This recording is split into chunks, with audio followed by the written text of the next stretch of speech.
Welcome back. This is CoreTV Prime Time News. The Senate is to probe alleged defamatory comments made by Senator Oluremi Tinubu. This was after Senate leader Victor Ndumaigba had claimed that the Lagos Central Senator maligned the reputation of the Senate leadership. It cited two newspaper reports which quoted Senator Tinubu as accusing the Senate of pandering to the wishes of the executive.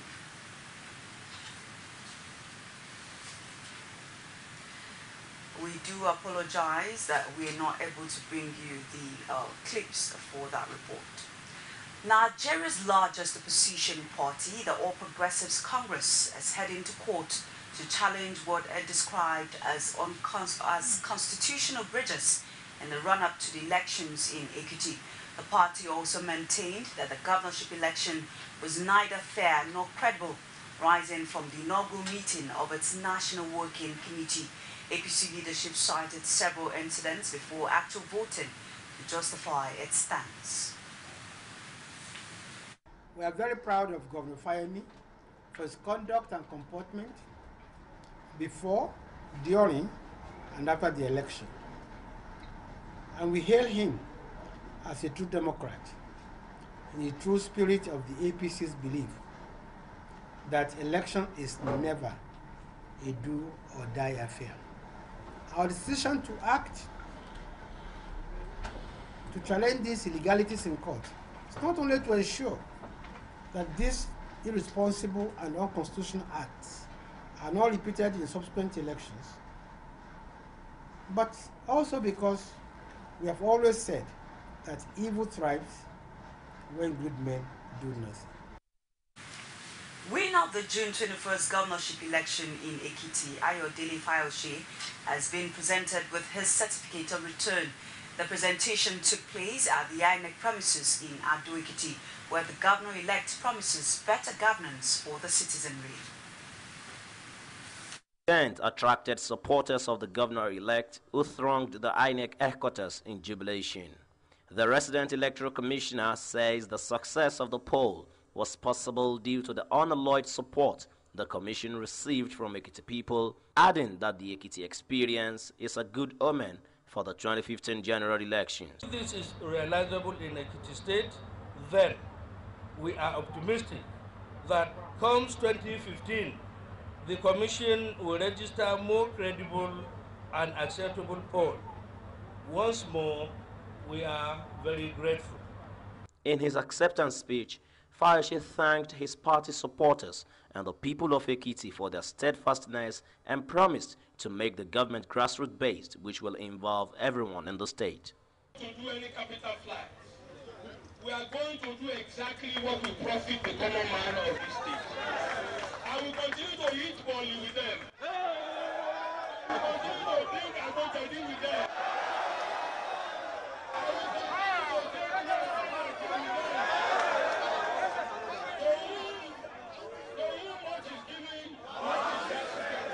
Basking in the euphoria of his victory, Fayose said the PDP is ready to conquer the Southwest in subsequent elections. God has today, by this certificate, turned me to the leader of the Southwest Nigeria. I am going to go on from here to begin to energize our people from one state to another until we take back our inheritance. The legal documentation of Fayose's election as the governor-elect of Ekiti State might spur political consultations and planning towards the governance of Ekiti State. Rashid, CoreTV News, Ado Ekiti. Governor-elect Ayo Fayose says the concession of incumbent Governor Kayode Fayemi to defeat was a propaganda stunt aimed at eliciting public sympathy. Fayose admitted that although Fayemi at the weekend conceded publicly and congratulated him, the governor had not picked calls from him since then. Fayose accused Fayemi of promising to create employment before he leaves in order to cause problem for the incoming government. I recall that his predecessor in 2003, Niyi Adebayo, also conceded defeat but went ahead to conduct a massive job recruitment exercise with only 6 months remaining in his tenure. Fausha appealed to APC not to play propaganda with sensitive issues and commended the incumbent governor for the bold step taken in conceding defeat, even though it was meant to induce public sympathy. A heavy-duty truck carrying drums of plaster powder crashed into some supporters of Osun PDP while waiting for the party's governorship candidate Iola Omishere ahead of a rally at Ikun. Numbering about 30, the PDP supporters parked their motorcycles on the roadside as they waited.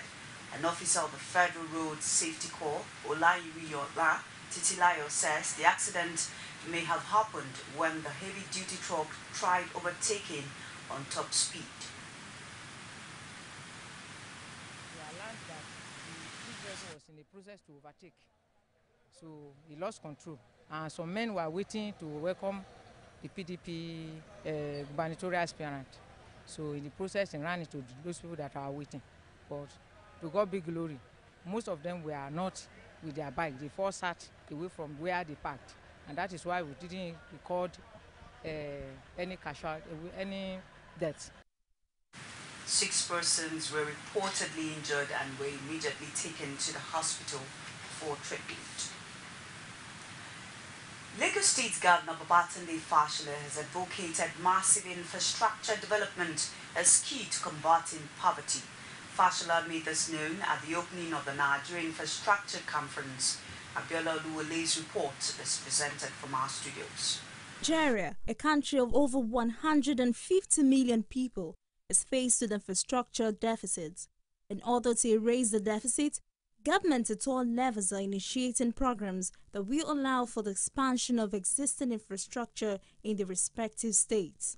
Declaring the Building Infrastructure Conference open, Fashola speaks on the importance of security, institution building, and creating a platform for the involvement of private sector to engender infrastructure development.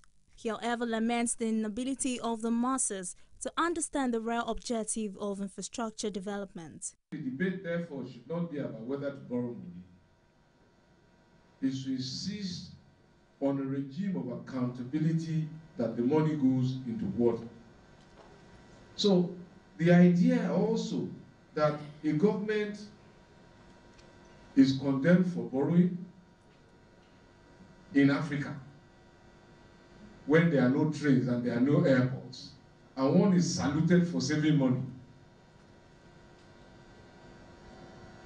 When children can't get basic drugs. You see, because for me, government is not a treasury. If you want to do treasury work, you go into a bank. Economist and politician Pat Utomi says lack of maintenance is a major problem facing the country's infrastructure. The resources to provide infrastructure is available in the world. The problem is how to structure that provisioning, and lawyers are critical to creating that context that provides certainty to those who can fund the provision of infrastructure.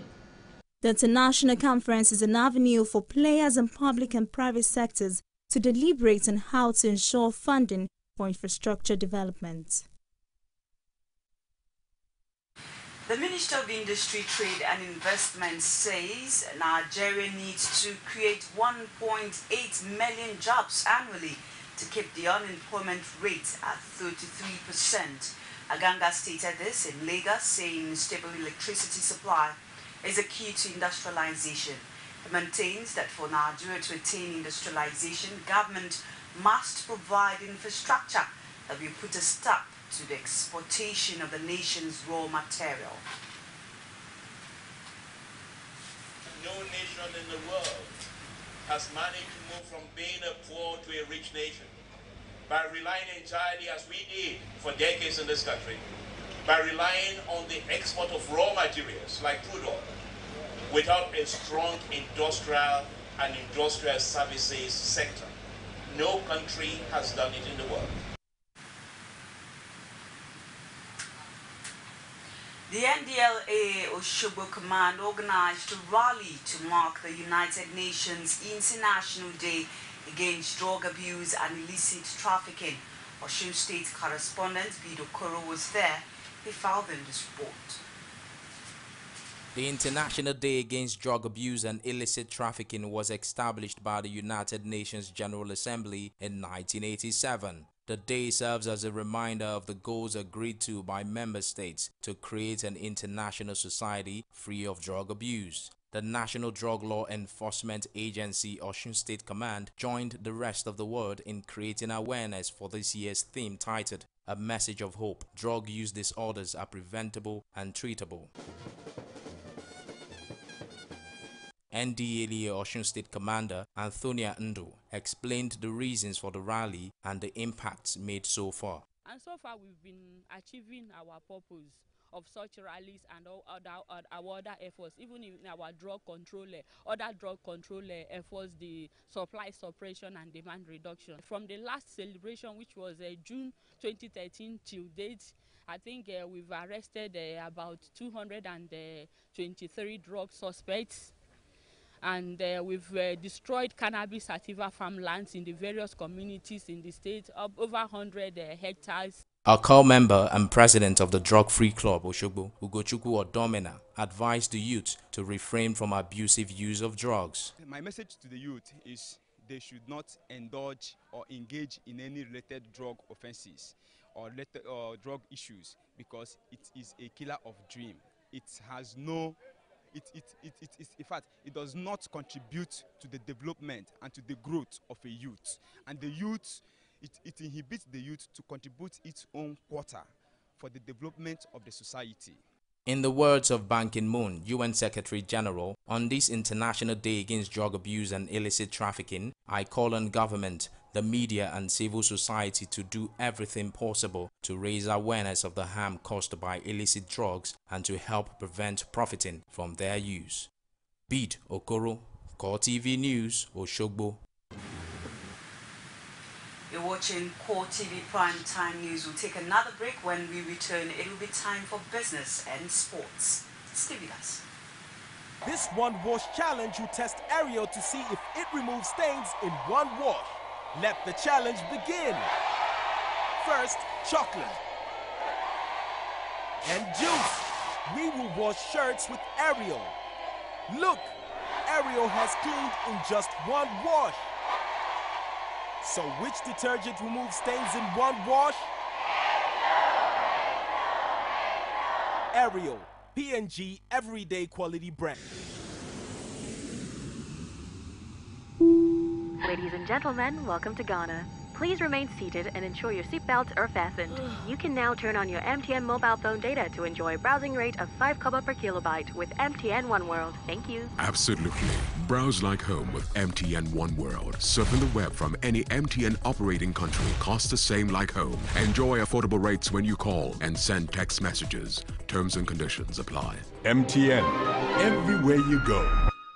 You can now watch CoreTV News live from anywhere in the world on our website www.coretvnews.com. Click on Live TV on our website and watch us live. And welcome to CoreTV Primetime Days. To follow us on Twitter, click on Twitter icon on our website. On Facebook, click on the Facebook and YouTube to see all our previous news production. You can also watch us live on YouTube. Click CoreTV. Leave a space, then news. CoreTV News, a 24-hour news station. CoreTV News presents a platform with presence in over 30 states of the Federation. Be sure to be had. For live coverage of events, we have the capacity to deliver from anywhere in Nigeria and beyond. Contact us now on 0803-471-8550 or 0803-724-9733. 014-533-407. A 24-hour news station.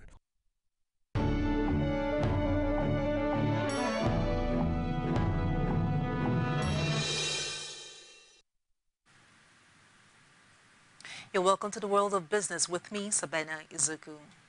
Nigeria has maintained its position as one of the top 3 destinations for foreign direct investment in Africa despite current challenges. The United Nations Conference on Trade and Development, UNCD-TAD, said This just as the United Nations Industrial Development Organization, UNIDO, gave its nod in Vienna for the establishment of an Investment and Technology Promotion Office in Nigeria. The Ministry of Industry, Trade and Investment, Olusegun Aganga, who also acknowledged the massive investment by Nigerian companies in the country, despite the current challenges, noted that the Investment and Technology Promotion Office will help promote Nigeria's local and foreign direct investment in technology in addition to boosting job creation, technology transfer, and industrial development.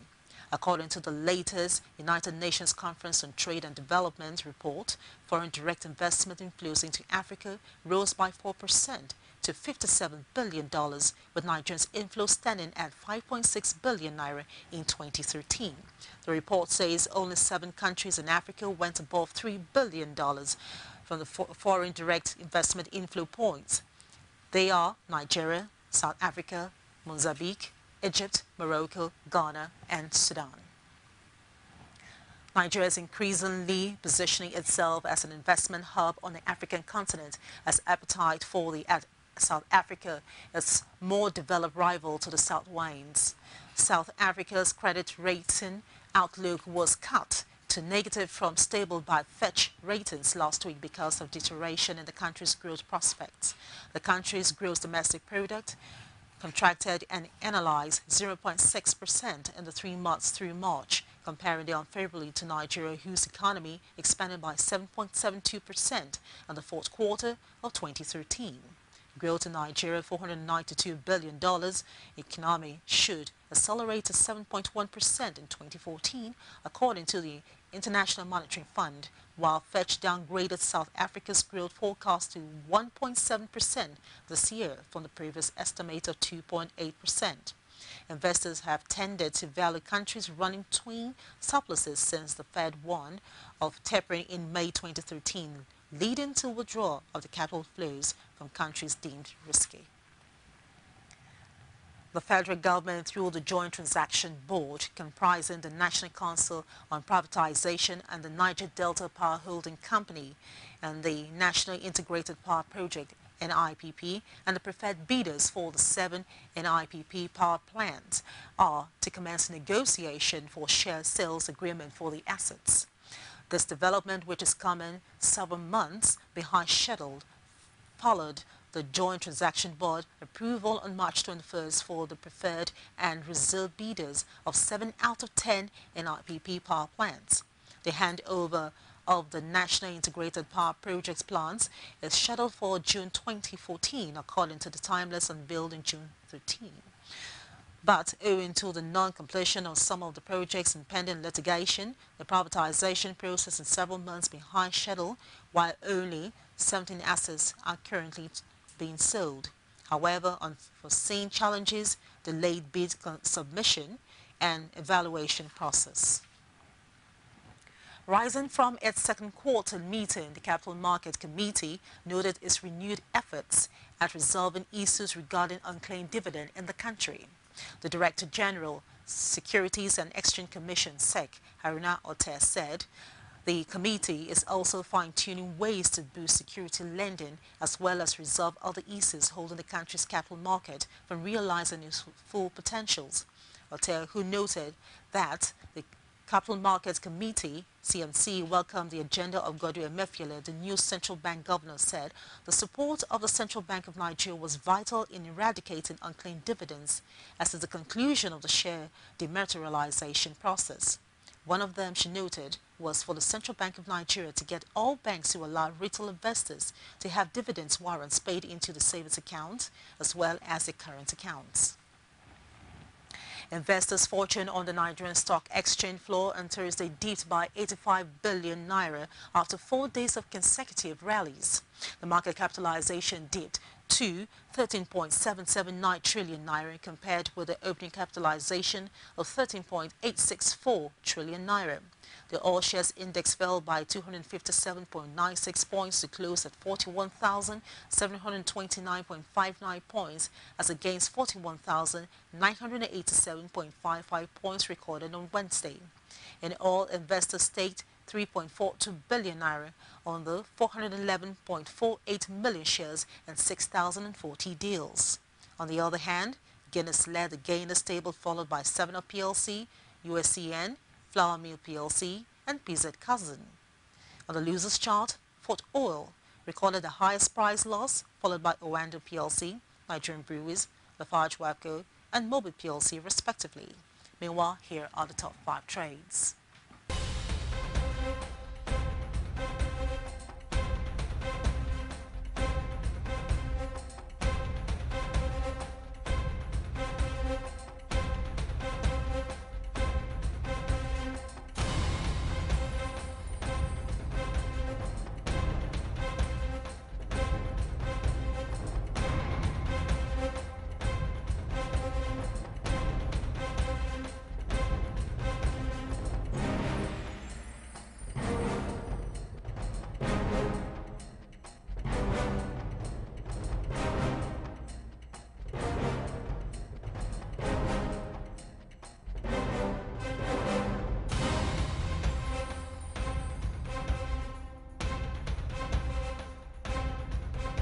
On business news. Coming up next is sport news with Brownson Wana, who's standing by to give you all the details on sport. That's in a moment. Stay with us. Our style, that's what he delivered. Here's that ball, storming, Toyol with a flying lead. Go, taking them out in the lead and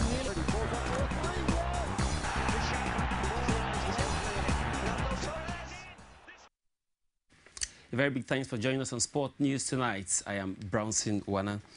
One of Africa's representatives at the ongoing FIFA World Cup, Ghana, has crashed out of the tournament after failing to pick all 3 points against Portugal. Thomas Muller once again made the difference as Germany qualified as winners of Group G with victory over the United States of America, who also qualified for the last 16 at the World Cup. The Bayern Munich forward scored his 9th World Cup goal in as many games to give Germany a routine win at a rain-soaked arena. The rate of which Thomas Muller is scoring in the World Cup games is matched only with Brazilian's legend Pelé, who also found the net 9 times in the first 9th game of the tournament. And of course, the ongoing game, Algeria is currently playing a 1-1 draw with Russia in a must-win game for the African side if they must qualify to the round of 16. And of course, still some World Cup story. Uruguay striker Luis Suarez has been suspended from all football-related activity for 4 months for biting Italy's defender Giorgio Chiellini. In addition, the Liverpool player has been banned for 9 international matches, ruling him out of the rest of the 2014 FIFA World Cup. He will also miss the first 9 games of the Premier League next season. Uruguay FA says they will appeal, calling it an excessive decision for which there was no enough evidence. Finally, in the world of sport tonight, Egyptian Nadine El Doudly outclassed DR Congo's Yan Zing 11-8, 11-5, 11-9, 12-10 to win the Lagos International Table Tennis Classics. The player says it was a good tournament from them and hope to do better at the world stage.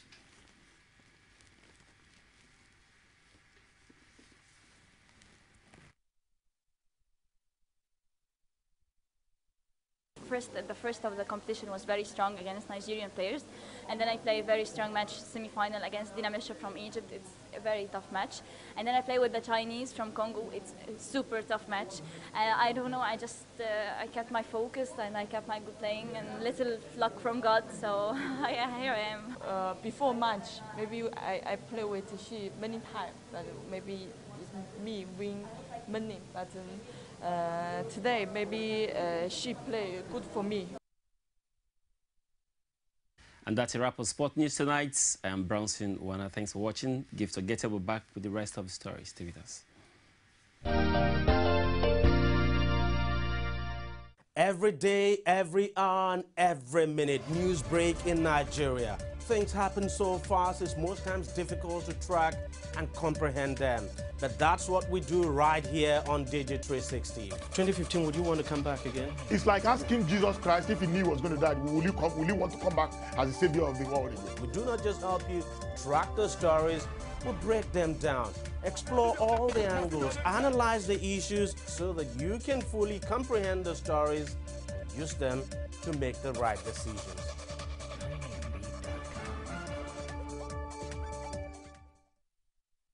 You're still watching CoreTV Primetime News. We'll continue with the rest of the stories.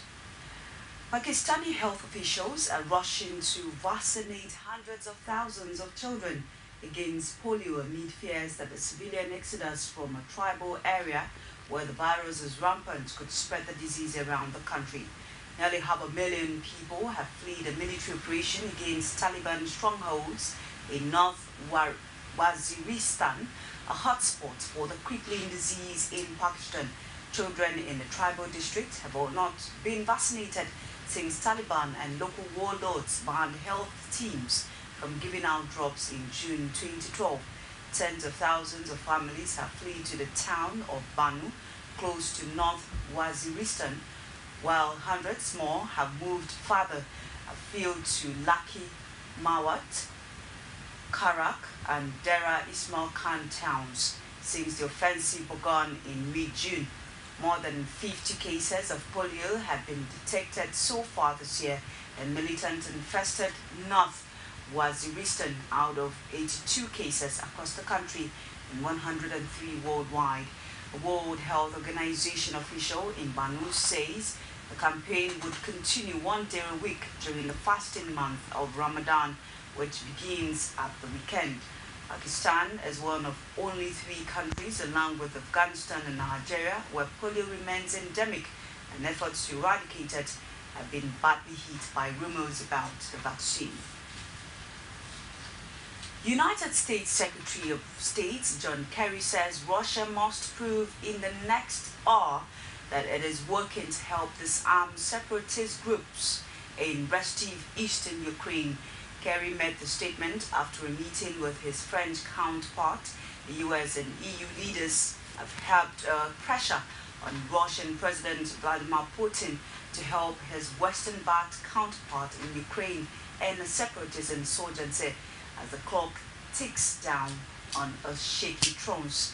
President Barack Obama warned that additional sanctions would be in store if Russia does not move swiftly to reduce tensions in eastern Ukraine. Kerry said US and EU leaders agreed that sanctions needed to be ready. It is critical for Russia to show in the next hours, literally, that they're moving to help disarm the separatists, to encourage them to disarm, to call on them to lay down their weapons and begin to become part of a legitimate political process. On the very, very difficult situation in Iraq, where the ISIL group has shown terrible ferocity and brutality, and we're expecting from the Iraqi that they could get united, and it's a necessity not only for Iraq but for the whole region, because it's a menace for Iraq, for the region, for Europe and for US as well. And that wraps up our show for tonight. Thank you so much for watching. Join us again tomorrow. I am Gift Ogete. Good night.